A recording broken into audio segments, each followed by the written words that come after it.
अगं शेतकरी म्हणजे गरीब नाही आणि शेतकरी आपल्या देशाचा अन्नदाता आहे. शेतकऱ्यांच्या मुलांना लोक म्हणतात, समाजात शेतकऱ्यांच्या मुलांना मान नाही.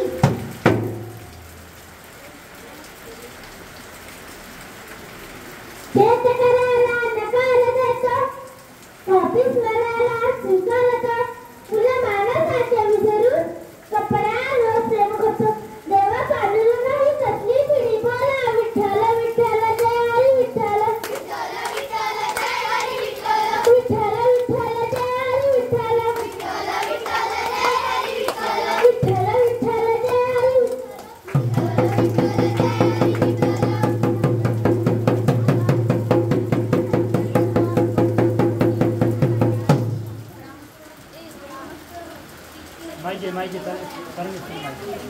माईक हातात घे.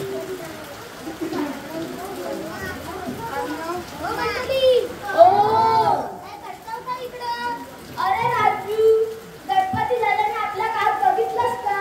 सगळ्यात सोबत गेला तर मुंबईला. हो रे, आता सणापुरती गावात तरुण पिढी दिसते. शिक्षण घेऊन कामाधंद्यासाठी बाहेर गेले. गावात कोण तर पुरलेच कुठे? होय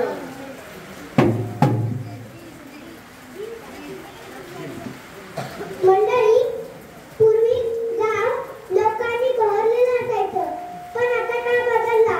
तरुण शहरात निघाला, गाव ओसाड होऊ लागला. म्हणून तरुणावर गाव सोडून जाऊ नका आणि बोला विठ्ठल विठ्ठल जय हरी विठ्ठल विठ्ठल विठ्ठल जय हरी विठ्ठल विठ्ठल विठ्ठल जय हरी विठ्ठल विठ्ठल विठ्ठल जय हरी विठ्ठल विठ्ठल विठ्ठल जय हरी विठ्ठल विठ्ठल विठ्ठल जय हरी विठ्ठल.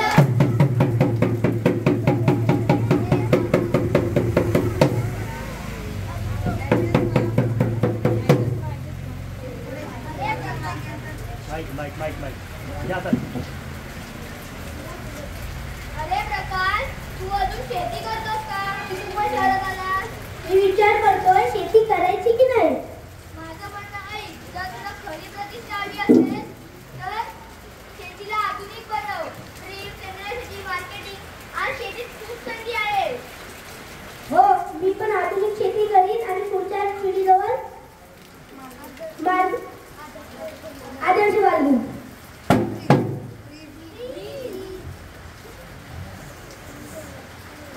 नोकरी मागणारे तर बरेच आहेत, पण रोजगार निर्माण करणारा शेतकरी होणं हे खऱ्या वीराचं काम आहे.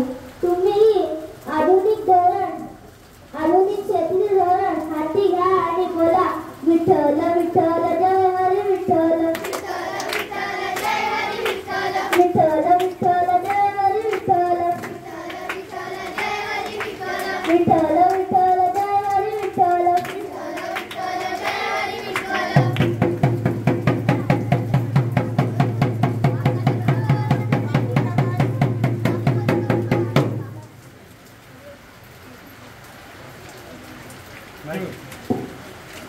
माझ्या पोरानं शेती नाकारली तेव्हा मला खूप दुःख झालं पण आता मला विश्वास आहे. माझा अभिमान आहे की मी शेतकऱ्याचा मुलगा आहे. आता मी आधुनिक शेती शिकून माझ्या गावात काम करणार.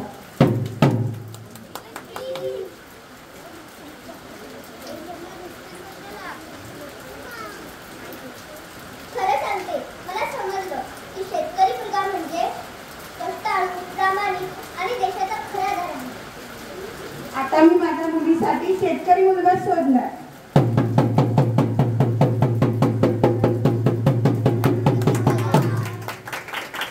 Yeah.